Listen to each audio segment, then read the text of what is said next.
आप सभी का स्वागत है आपके अपने YouTube channel Shri Ram classes में। और 16 अक्टूबर 2022 को जो आपके RSCIT का पेपर हुआ था उसमें 35 प्रश्न पूछे गए थे। उसमें आपके जो प्रश्न पूछे गए थे इनके आंसर की आपको इस वीडियो में मिलने वाली हैं। तो 35 ही प्रश्नों के आंसर आपको इस वीडियो में मिलेंगे। आइए इस वीडियो को शुरू करते हैं।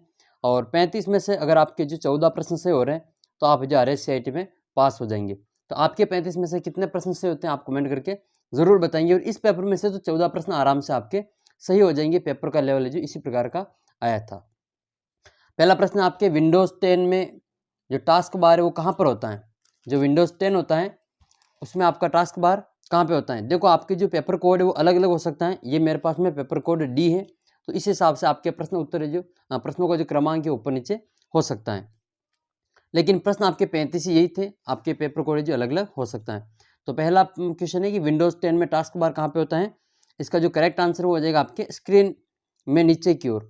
स्क्रीन में नीचे की ओर आपका जो ये विंडोज 10 में टास्क बार होता है। अगला प्रश्न आपके इसमें कि जो वर्ड है वर्ड पैड में वर्ड पैड को खोलने के लिए किस कमांड का उपयोग किया जाता है। तो वर्ड पैड को खोलने के लिए आप ये इसका जो सही आंसर हो जाएगा इसका ऑप्शन नंबर सी विंकी प्लस डी इसका जो करेक्ट आंसर हो जाएगा।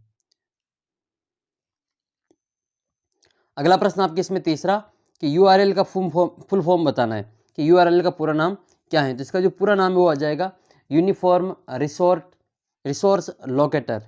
बी इसका जो बिल्कुल करेक्ट आंसर है यूनिफॉर्म रिसोर्स लोकेटर। अगला क्वेश्चन आपका इसमें कि सर्च इंजन निम्न टास्क को क्रियान्वित करता है। तो किसको क्रियान्वित करता है। सर्च इंजन वेब क्रॉलिंग भी करता है, इंडेक्सिंग भी करता है, सर्चिंग भी करता है। इसका मतलब इसका आंसर हो जाएगा उपरोक्त सभी। यूपीआई का पूरा नाम बताना है। तो यूपीआई का पूरा नाम क्या होता है। Unified payment interface.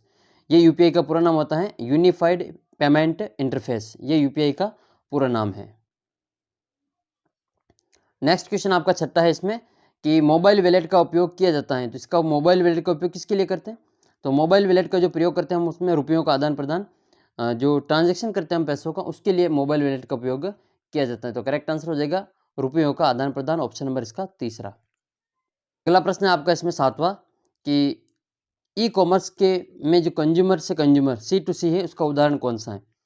तो पहला ऑप्शन है इसमें www.ebay, अमेजन और अलीबाबा। तो ये तीनों इसमें नहीं, इसका जो आंसर है उसमें तीनों ही है लेकिन ये तीनों तो C2C से मिलते हैं। तो इसका मतलब इसमें जो आपको बोनस मिल सकता है इसका आंसर आपके इसमें हो जाएगा फिर इनमें से कोई नहीं है। तो फिर हमको ये करना होगा। अगला प्रश्न देखते हैं हम इसमें आपको मुक की फुल फॉर्म बतानी है MOOC। तो ये हो जाएगा आपका ऑनलाइन कोर्स से संबंधित है। तो ये है आपका massive open online courses. B इसका करेक्ट आंसर हो जाएगा मैसिव ओपन ऑनलाइन कोर्सेज। अगला प्रश्न आपका इसमें कि ई पब्लिक डिस्ट्रीब्यूशन जो है सिस्टम है उसका क्या जो उद्देश्य है। तो ई पब्लिक डिस्ट्रीब्यूशन सिस्टम का उद्देश्य ये है कि कम रेट में गरीबों को अनाज उपलब्ध करवाना। तो सही आंसर हो जाएगा इसका पहला ऑप्शन है कम रेट में गरीबों को अनाज उपलब्ध करवाना। अगला क्वेश्चन आपका 10वां इसमें प्रशासनिक सुधार विभाग किससे संबंधित है। तो ये जो होता है वो आपको ODF से संबंधित होगा। नेक्स्ट क्वेश्चन है अगला प्रश्न 11वां। और देखो इसकी पूरी PDF आपको हमारे टेलीग्राम चैनल पे मिल जाएगी। लिंक उसका नीचे आपको डिस्क्रिप्शन बॉक्स में दे रखा है। आंसर सहित PDF आपको वहाँ पे उपलब्ध हो जाएगी। तो आप टेलीग्राम चैनल को ज़रूर ज्वाइन करना।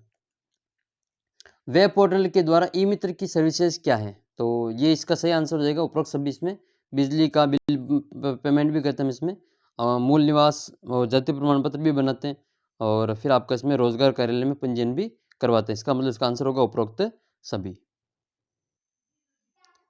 नेक्स्ट क्वेश्चन आपका 12वां प्रश्न, इनकम टैक्स की जो रिटर्न ऑनलाइन भरते हैं तो उसके लिए आपके पास क्या क्या डॉक्यूमेंट होना ज़रूरी है। तो एक तो आपके बैंक का स्टेटमेंट होना चाहिए, फॉर्म नंबर 16 होना चाहिए और पिछले वर्ष का जो रिटर्न की कॉपी। इसका मतलब इसका आंसर क्या हो जाएगा उपरोक्त सभी हो जाएगा। अगला प्रश्न 13वां आपके इसमें IRCTC की फुल फॉर्म पूछी है। तो इसका जो आंसर हो जाएगा वो इसका तीसरा ऑप्शन सही है सी वाला, Indian railway catering and tourism corporation. ये सी वाला आंसर इसका सही है। Indian railway catering and tourism corporation, ये IRCTC का फुल फॉर्म है, ये भारतीय रेलवे से संबंधित है। 14वां प्रश्न आपके कि निम्नलिखित में से कौन मोबाइल ऑपरेटिंग सिस्टम नहीं है? तो एंड्रॉयड तो है और एप्पल का iOS भी होता है, लेकिन आपका जो DOS है उसमें ये मोबाइल का ऑपरेटिंग सिस्टम नहीं होता है। इस 14वें क्वेश्चन को हम वापस देख लेते हैं। निम्नलिखित में से कौन मोबाइल ऑपरेटिंग सिस्टम नहीं है? तो देखो एंड्रॉयड तो होता है, एप्पल का iOS भी होता है, लेकिन ये MS DOS होता है, आपने देखा होगा। तो ये भी आपका जो आपके ऑपरेटिंग सिस्टम में आता है, इसका मतलब आपके इनमें से कोई नहीं वाला ऑप्शन सही। इस 14 का आप आंसर करेंगे डी। फिर आपके अगला क्वेश्चन है 15वां, ये मोबाइल में जो गूगल प्ले स्टोर होता है इसका उपयोग किसके लिए किया जाता है? तो ये आपको कोई सा भी एप्लीकेशन इंस्टॉल करना होता है, उसके लिए आप गूगल प्ले स्टोर से डाउनलोड करते हैं। तो इसका आंसर हो जाएगा आपके नए एप्लीकेशन को इंस्टॉल करने के लिए। अगला क्वेश्चन आपके 16वां, क्विक एक्सेस टूल बार है, उसमें आपका कौन सा ऑप्शन उपलब्ध होता है? तो क्विक एक्सेस यानी कि Ctrl+S भी होता है, Ctrl+Z भी होता है, Ctrl+Y भी होता है। इसका मतलब उपरोक्त सभी, डी वाला आंसर इसका सही हो जाएगा।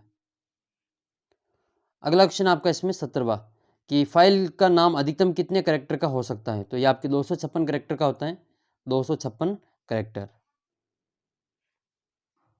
अगला क्वेश्चन आपके इसमें 18वां क्वेश्चन, जब टैब को दबाते हैं तो कितने स्पेस है जो अक्षर हैं वो आपके इंसर्ट हो जाते हैं? तो आपके 3 है जो इसमें का करेक्ट आंसर हो जाएगा 3।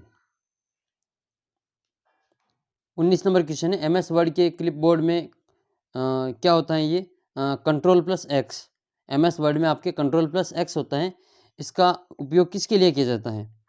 तो Ctrl+X तो आपको पता होगा कट करने के लिए किया जाता है। तो इसमें कॉपी तो गलत है, डिलीट भी गलत हो जाएगा, पेस्ट भी गलत हो जाएगा। इसका मतलब इनमें से कोई नहीं, डी वाला इसमें सही आंसर है। हाइपरलिंक्स के पार्ट्स हैं, हाइपरलिंक्स के पार्ट्स क्या क्या हैं? तो देखो इसमें वेब पेज का एड्रेस भी होता है, ईमेल एड्रेस भी होता है, और कोई दूसरा लिंक या टेक्स्ट या फिर इमेज, उपरोक्त सभी। नेक्स्ट 21वां प्रश्न, एक्सेल की जो वर्कशीट है उसमें कुल रो और कॉलम कितने होते हैं? तो इसका फर्स्ट ऑप्शन से हो जाएगा 10,48,575 तो रो हैं और 16,384 कॉलम होते हैं। अगला क्वेश्चन 22वां है, माइक्रोसॉफ्ट एक्सेल में एक सेल में क्या क्या रख सकते हैं? नंबर भी रख सकते हैं, टेक्स्ट भी रख सकते हैं और फॉर्मूला भी रख सकते हैं। इसका मतलब आपके उपरोक्त सभी इसका करेक्ट आंसर हो जाएगा, उपरोक्त सभी। अगला क्वेश्चन है 23वां, MS एक्सेल में जो सेल के कंटेंट की फॉर्मेटिंग के लिए आपका कौन सा ऑप्शन का उपयोग करेंगे? तो ये जो क्लिपबोर्ड ग्रुप होता है इसका उपयोग इसमें किया जाता है। 24 नंबर क्वेश्चन आपका है इसमें कि MS एक्सेल में कौन सा चार्ट नहीं बना सकते हैं? तो पाई चार्ट बना सकते हैं, एरिया भी बना सकते हैं और स्टॉक भी बना सकते हैं, लेकिन 7D इसमें नहीं बना सकते। अगला क्वेश्चन है 25वां, पावर पॉइंट 2010 में जो पावर पॉइंट 10 है उसका जो फाइल मेन्यू का किस नाम से जाना जाता है? उसको और किस नाम से जाना जाता है? तो उसको आप फ्रंट पेज स्टेज व्यू के नाम से भी जानते हैं। सी इसका जी बिल्कुल सही आंसर हो जाएगा। नेक्स्ट क्वेश्चन 26वां है, पावर पॉइंट 2010 में फाइल का जो एक्सटेंशन है वो क्या होता है? तो उसका सी सही आंसर हो जाएगा .pptx, .pptx। निम्न में से कौन साइबर थ्रेट का एक प्रकार नहीं है? तो इसका आंसर आपके स्पाई। IT कानून के अनुसार निम्न में से कौन सी धारा असली सामग्री के प्रकाशन को आपके रोकती है? तो इसका आंसर है बी है, 67 वाला, 67 जो सेक्शन है वो आपका इसमें सही आंसर है। नेक्स्ट क्वेश्चन आपका 29वां है, MS आउटलुक 2010 निम्नलिखित में से क्या क्या होते हैं उसमें? तो MS आउटलुक 2010 में आपके कैलेंडर भी होता है, टास्क मैनेजर भी होता है, कंटेंट मैनेजर भी होता है। इसका मतलब उपरोक्त सभी इसका सही आंसर है। ईमेल को लिखने के लिए किस शॉर्टकट का उपयोग किया जाता है? तो Ctrl+Shift+M का प्रयोग किया जाता है।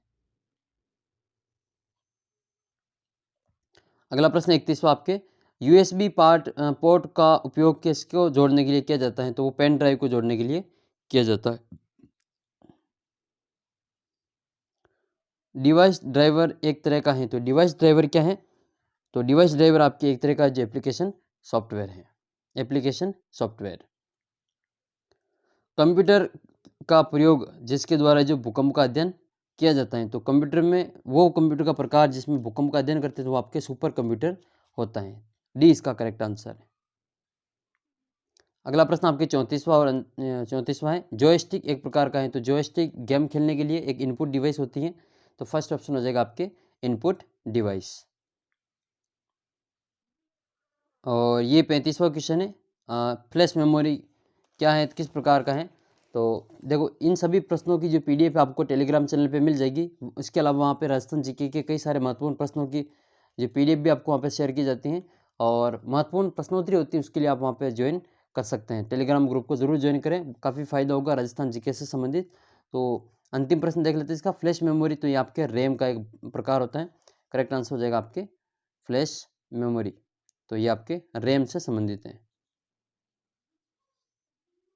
1 मिनट, जो लास्ट का क्वेश्चन था हमारा 35वां फ्लैश मेमोरी वाला, इसको हम वापस लेके लेते हैं। फ्लैश मेमोरी ये रैम से संबंधित नहीं, ये आपका हो जाएगा चौथा option portable storage device. D इसका बिल्कुल सही आंसर है। तो करेक्ट आंसर हो जाएगा इसका डी। आपके 35 में से कितने प्रश्न सही हो रहे हैं कमेंट करके आप ज़रूर बताएंगे। अगर आपके 35 में से 14 प्रश्न सही हो रहे हैं तो आप जो RSCIT का पेपर पास कर चुके हैं। और इसकी PDF टेलीग्राम चैनल पे उपलब्ध है, आप वहाँ से इसको डाउनलोड कर सकते हैं, ले सकते हैं। टेलीग्राम चैनल का जो लिंक है वो आपको नीचे डिस्क्रिप्शन बॉक्स में दे रखा है। आपके 35 में से जितने भी प्रश्न सही होते हैं उनके संख्या आप कमेंट बॉक्स में ज़रूर लिखेंगे। इस वीडियो को लाइक और अपने बाकी साथियों के साथ शेयर जरूर करें। मिलते हैं अगले वीडियो में, तब तक जय हिंद, जय भारत।